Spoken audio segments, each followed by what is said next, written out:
这个老师太骚了，居然在课堂上解开扣子，露出美腿诱惑学生，还在笔记上写下约会的时间地点，看得一旁的男孩不知所措。男孩叫西门，正值懵懂的青春期，会在课堂上偷偷谈论起下流的话题，甚至还偷吃别人吃过的口香糖，拿它来打墙上的苍蝇。这一切都被班主任金莲看在了眼里，但他并没有拆穿，而是放学后留下了最调皮的西门。他教导西门，几个人嚼一块口香糖不卫生，还让他交出白天传递的纸条。拿过来一看，上面写满了幼稚的污言秽语。金莲轻轻一笑，调侃男孩子们对自己过于自信。他并没有责怪西门，而是让他自己处理墙上的口香糖。西门于是搬来椅子，擦掉了白天打死的苍蝇尸体。可一低头，却被金莲的美景深深吸引。懵懂的西门顿时打开了新世界的大门。他对金莲的身体产生了浓厚的兴趣，甚至还借着还书的时候偷偷揩油。金莲看穿了他拙劣的掩饰，但也没有出手制止。两人的关系也发生了微妙的变化。体育课上，其他小孩都在尽情玩耍，只有西门一直盯着金莲办公室的窗户。金莲打开窗帘，被西门炽热的目光吓退了2步。得寸进尺的西门索性跑到金莲家附近，偷看她穿睡衣的样子。考试时也看着金莲的位置，伸出自己的身体，制造碰触的机会，甚至趁教室没人，偷偷趴在座椅上感受金莲的余香。这天上课，金莲需要一个学生陪自己去地图室，西门果断自告奋勇。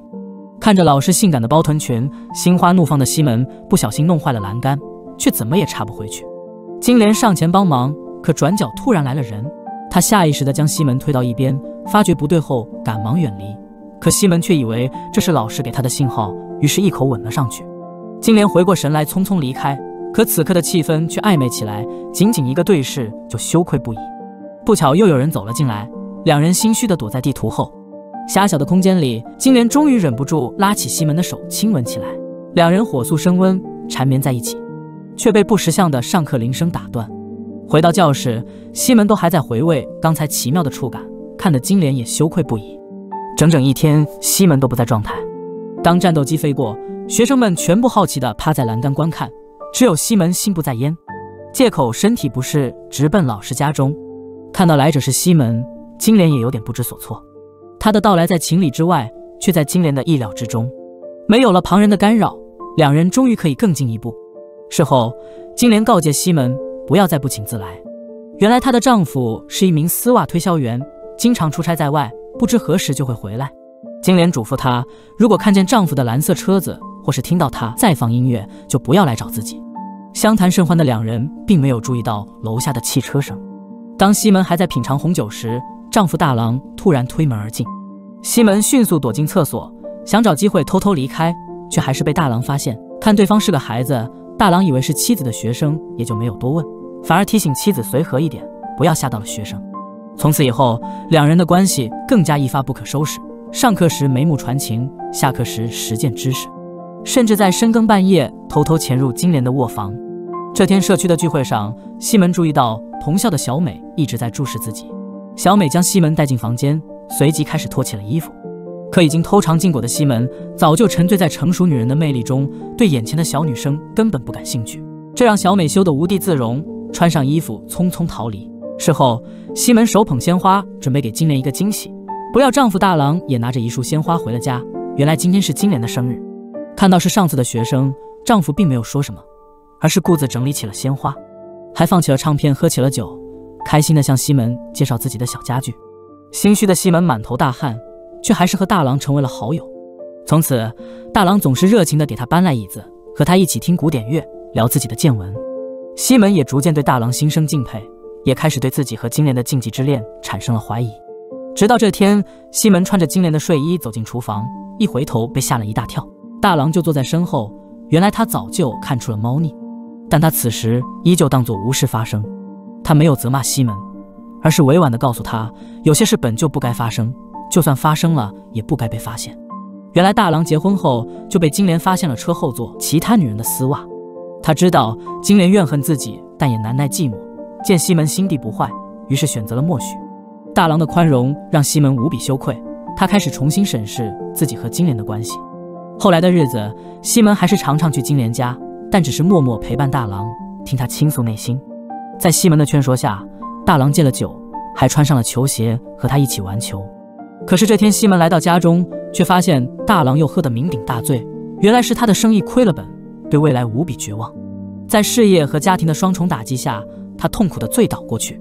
金莲趁着老公酒醉给西门递眼色，可西门再也没了兴趣，拿起毯子盖在大郎身上，便匆匆离去。面对西门突然的冷淡，金莲开始主动出击，她让西门上黑板写字，自己则悄悄解开扣子，露出美腿诱惑他，还在笔记上写下约会的时间地点。可西门却视而不见，为了转移注意力，他开始尝试爱上别的女人，比如之前暗恋自己的小美。这天他躲进鞍马中，给小美丢出了纸条，让她进来。小美支走了同学，和他藏在了一起。上课后，两人被拖进了体育馆，透过缝隙，西门看着青春洋溢的女孩们，再次打开了新世界。下课后，女孩们将鞍马推回原处，等到所有人都离开后，两人才探出头。这种紧张又刺激的体验让小美彻底沦陷，可不愿放弃的金莲还是找到了西门寻求安慰。他们亲热的一幕不巧被小美看见，这让她深感恶心。西门的恋情就这样无疾而终，这让西门终于下定决心要和金莲撇清关系。可这让老师无比心碎，他打碎酒瓶，威胁西门给他脱衣服。无奈之下，西门只能给他最后一发分手炮。西门态度的转变让女老师不能接受，他于是展开报复，让校领导做出了留级决定。西门深感不公，当即找到金莲理论，可对方却根本不理会。尽管如此，金莲依旧忍耐不住身体的寂寞，再次撩开裙摆勾引西门。西门气愤地踢翻了讲桌，金莲眼疾手快盖上了大腿，而西门也彻底坐实了不尊重老师的罪名，如金莲所愿留了级。恼怒的西门四处寻找金莲勾引自己的证据，却发现早已被他全数销毁。他向大郎求助，可大郎还是选择了沉默，气得西门摔门而去。期末家长会上，金莲在教堂中央宣读成绩，西门淡定地走上前，在众目睽睽下拉开了拉链，这就是他对金莲的报复。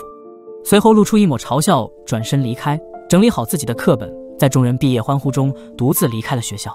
电影到此结束，西门身为情窦初开的青春期男孩，没能压制住自己的欲望，陷入了禁忌的恋情。好在迷途知返，最终和幼稚的自己诀别，走上了成人的道路。金莲为人师表，却跨过了伦理的红线，对丈夫不忠，对师德不守，也只是因为对丈夫出轨而失望，并且渴求陪伴。